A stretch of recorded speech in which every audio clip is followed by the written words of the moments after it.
Mayor, Your Eminence, Rabbi Mann, Bishop Burrill, Senator Douglas, Mr. Logelin, Mr. Lee, distinguished guests, Mr. Smith, ladies and gentlemen. I'm glad to be in Chicago because I'm struck every time I come by the strong public spirit which runs through this city, the determination to make Chicago second to none, and everything about Chicago to be the best that men and women working together can provide. And also by the happy spirit of community effort, which joins business and labor and the churches and all civic groups, the newspapers and all the rest in selling Chicago to the people of Chicago, to the country and the world. And as Mr. Smith said, all these things do not just happen, they're made to happen. And the reason that they're made to happen, I think, in Chicago is because of Mayor Daley. So I'm glad to be here today.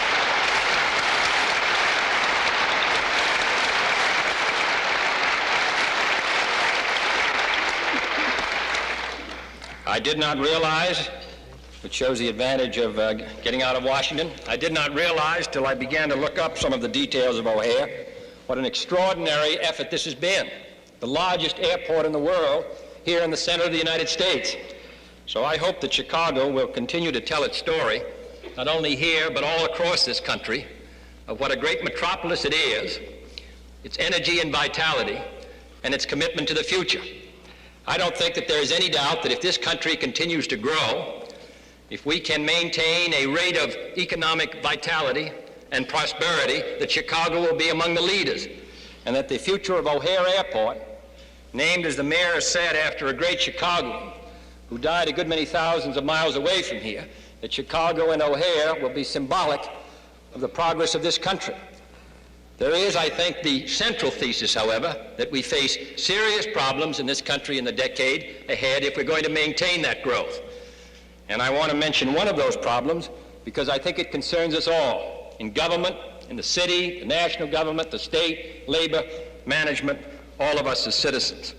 I think the number one domestic concern of the United States is going to be in the 1960s the question of jobs. Jobs for a tidal wave of men and women who are going to be hitting our labor market in the next 5 years. It is a concern which requires the united effort of all of us.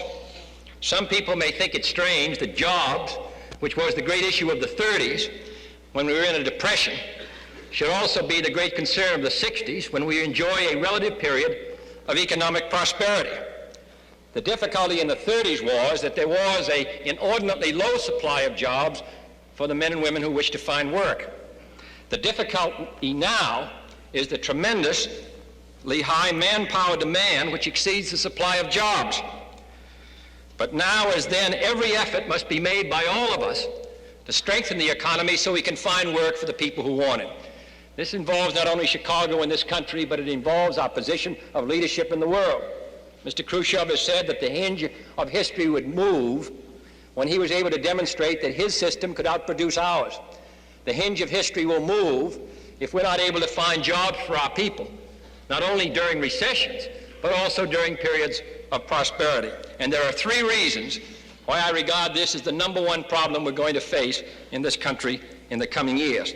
And it's serious enough to warrant a careful examination by all of us to realize that it cannot be reduced by platitudes and hopes.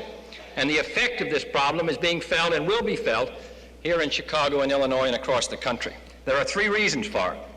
First is the labor released by the revolution in farm technology. Agriculture has been this nation's largest employer, engaging more people than steel, automobiles, and public utilities, and the transportation industries combined. But now one farmer can produce the food and fiber needed for 25 Americans, compared to only 7 at the turn of the century.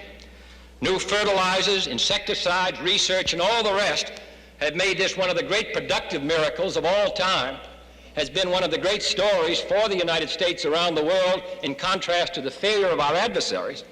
But it is a fact that since 1947, our farms have increased their output 30% at the very time that the man-hours worked in those farms were cut in half. Farm employment during that period declined by 3 million, an average of 200,000 a year, comparable to the population of the city of Akron, Ohio being thrown out of work every 12 months. In the last 2 years alone, farm employment dropped by 500,000, while farm production and farm income were both rising. It is estimated that, disturbing as it may sound, only 1 out of every 10 boys growing up on the farms of the United States will find a living in agriculture. This leads us to the second growing tide of manpower, our nation's youth. The crest of the post-war baby flood has swept through our elementary and secondary schools and is now about to engulf the labor force. Last year, for example, 2.8 million young Americans reached the age of 16. This year, 3,800,000 will be coming into the labor market at that age. Altogether, in the 1960s, 26 million new young workers who entered the labor market, an increase of 40% over the 1950s, and a far greater number than this country has ever had to absorb and train in our history. Already workers under the age of 25, although they comprise less than 1/5 of our labor force, constitute more than 1/3 of our unemployed. Last year, the unemployment rate for men aged 25 and over was 4.4%. But for those aged 20 to 24, it was 9%. And for those 14 to 19, it was a shocking 13%. Although young people are staying in school longer than their fathers, the rate of school dropouts, 4 out of every 10, is too high. For job openings for the untrained and the unskilled are declining in factories, mines, farms, and railroads, in the construction and service industries. Moreover, the jobless rate is always highest among the unskilled. In our modern society, even high school graduates find that their skills are inadequate. But Labor Department surveys show that their rate of unemployment is at least far below that of school dropouts, not only in the year of leaving school, but in later years. The latest surveys also show that unemployment rates among college graduates are much lower than among those who come out of high school. But unfortunately, only 1 out of every 10 finish college.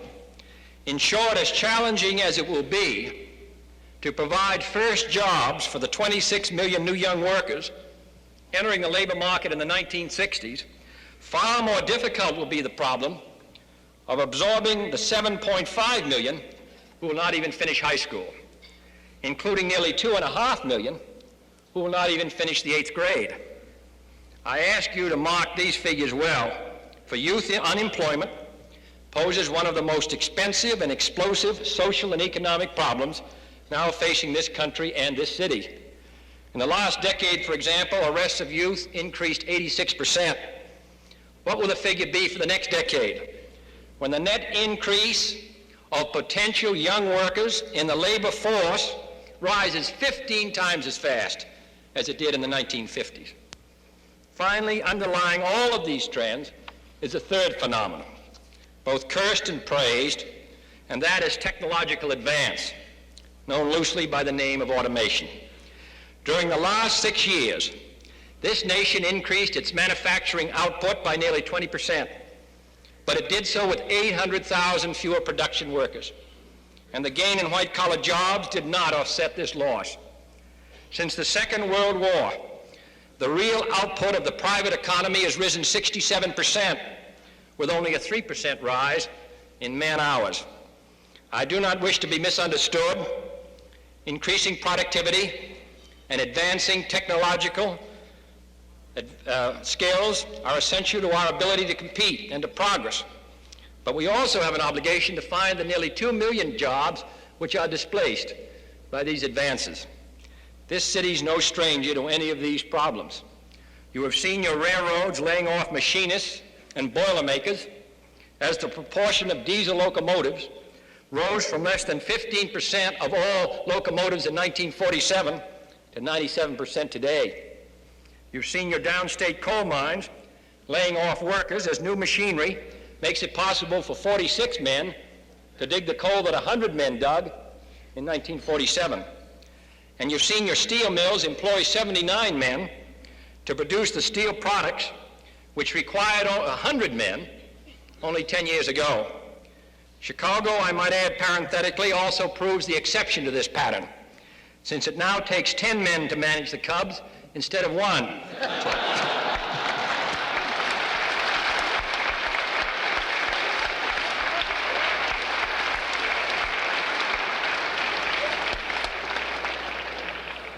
This is not a blue-collar problem alone.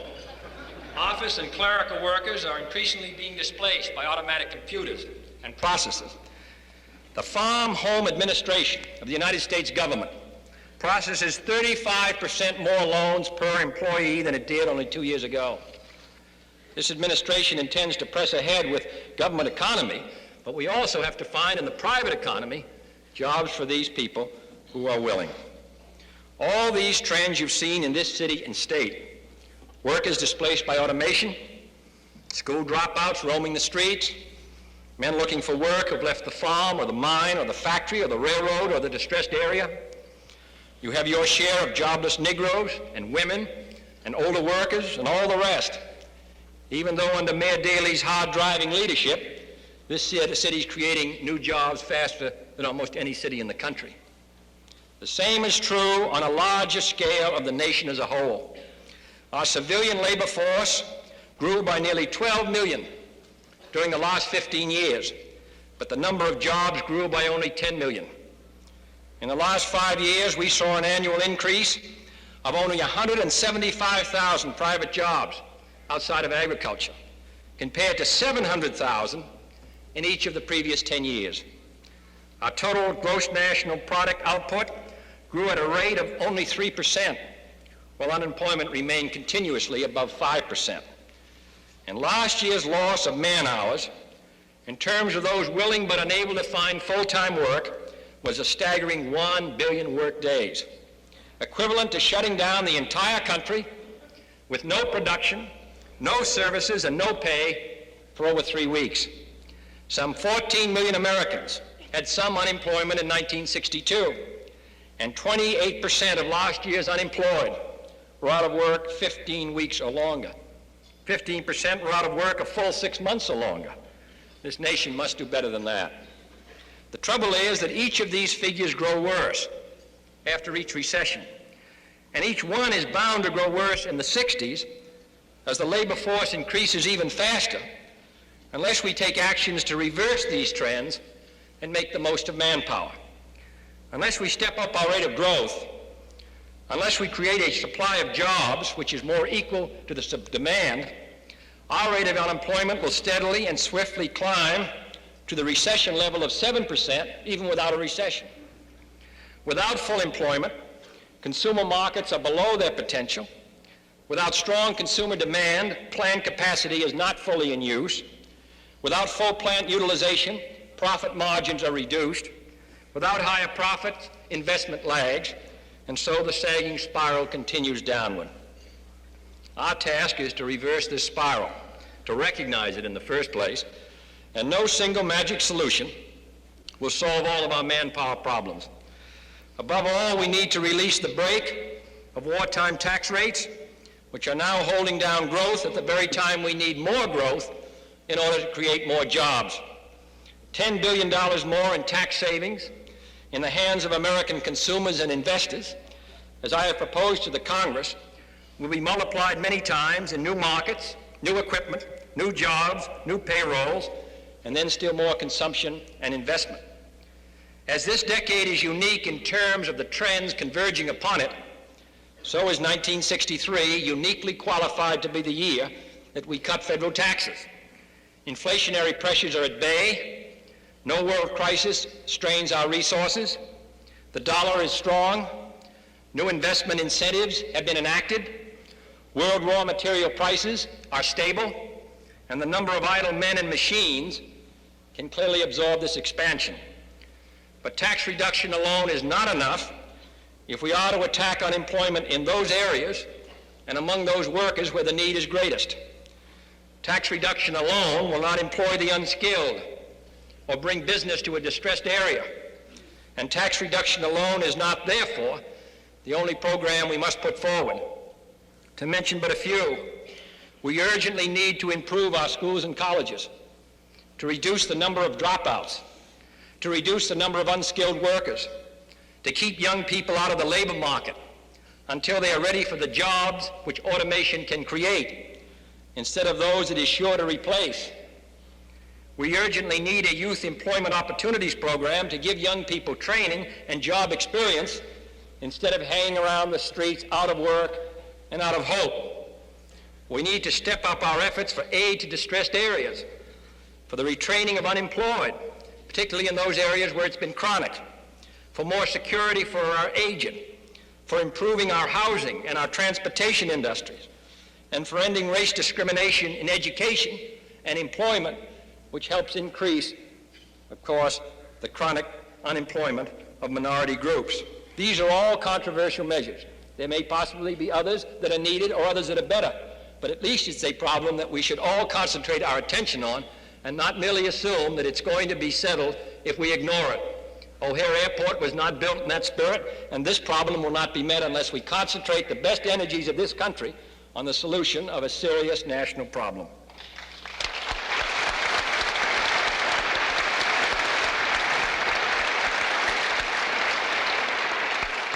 I have no doubt these problems will someday be solved. The question is, will they be solved in ways which impoverish us, with restrictions on the work week, or in efficiency, or in competition? Or will they be solved in ways which enrich us by expanding our economy and putting people to work? The choice is up to us all, to you here in Chicago, to those of us in Washington. Depends on the will of the people and the will of the Congress. 2,500 years ago, the Greek poet Alcaeus laid down the principle which best sums up the greatness of Chicago. Not houses firmly roofed, he wrote, or the stones of walls well builded. Nay, not canals and dockyards make the city, but men able to use their opportunities. Chicago is blessed to have such men at their head, and my fervent hope is that the United States of America, in meeting the needs of this decade, will also be peopled by men able to use their opportunities. Thank you.